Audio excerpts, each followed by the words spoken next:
আসসালামু আলাইকুম রহমতুল্লাহি ওবরাকাতু। কেমন আছেন সবাই? তো আজকাল অনেকেই একটা কথা বলতে দেখা যায়, যদি বলেন যে নামাজ পড়েন ভাই আল্লাহ রিজিক দিবে, তারা এক কথায়, যারা নামাজ পড়ে না বিশেষ করে, তারা এক কথায় অজুহাত দেখায় যে যারা নামাজ পড়ে তাদেরকে আল্লাহ খাওয়ায়, যারা নামাজ পড়ে না তাদেরকে তো খাওয়ায়। হ্যাঁ ভাই, খাওয়ায়, কারণ আল্লাহ দয়াময়, কারণ আল্লাহ রহমান নুর রহিম, তো আল্লাহ সবাইকে খাওয়ায়।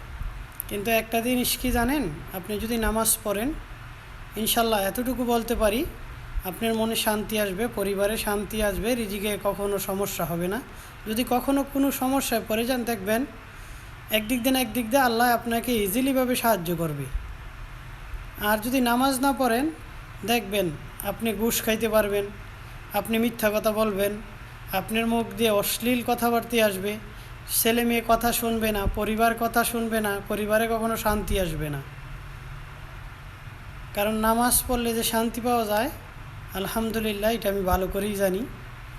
তো নামাজ পড়বেন, এ কথা কখনো বলবেন না, কারণ রিজিকের মালিক আল্লাহ। আল্লাহ পৃথিবীতে সবাইকে খাওয়ায়, যারা নামাজ পড়ে না, বেদিন বা জীবজন্তু, সবাইকে আল্লাহ খাওয়ায়। কিন্তু আলাদা একটা শান্তি তো আছে মনের মধ্যে, যেহেতু আল্লাহ আমাদেরকে শ্রেষ্ঠ মাখলুকাত হিসেবে সৃষ্টি করেছেন। তো ভালো থাকবেন, কথাগুলো যদি ভালো লাগে নামাজ পড়বেন। আল্লাহ হাফেজ।